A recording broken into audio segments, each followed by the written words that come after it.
అందరికీ నమస్కారం. Breaking news. అయోధ్యలో మరో చారిత్రాత్మక ఘట్టం, సామాన్య భక్తులకు దర్శన భాగ్యం. ఈ డీటెయిల్స్ చూసే ముందు ఈ వీడియో నచ్చినట్లయితే లైక్ చేయండి, షేర్ చేయండి. మరిన్ని వీడియోల కొరకు మా ఛానల్ సబ్స్క్రైబ్ చేసుకోండి.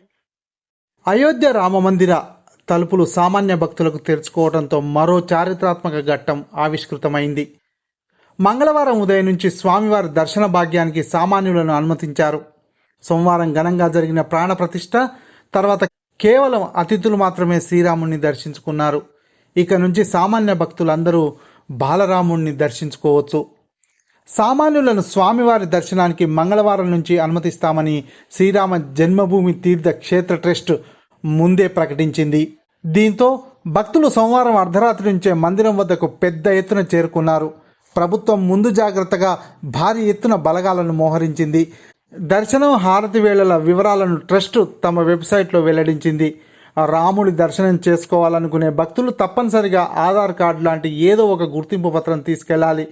హారతి కార్యక్రమానికి ఉచితంగానే పాస్ ఇస్తారు, కానీ అవి పరిమితంగా ఉంటాయి.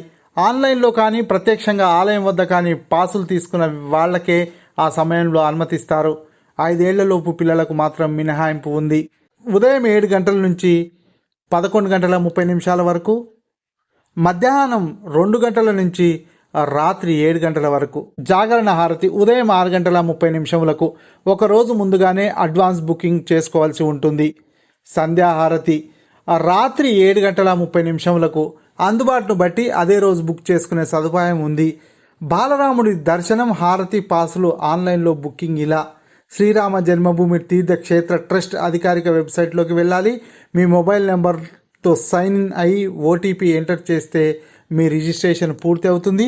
ఒక్కసారి లాగిన్ అయిన తర్వాత మై ప్రొఫైల్ సెలక్షన్లోకి వెళ్ళి మీ గుర్తింపు వివరాలు, చిరునామా వంటివి నమోదు చేయాలి. ఆ తర్వాత హారతి, దర్శనం టైం స్లాట్లను ఎంచుకొని పాస్ కోసం బుక్ చేసుకోవాలి.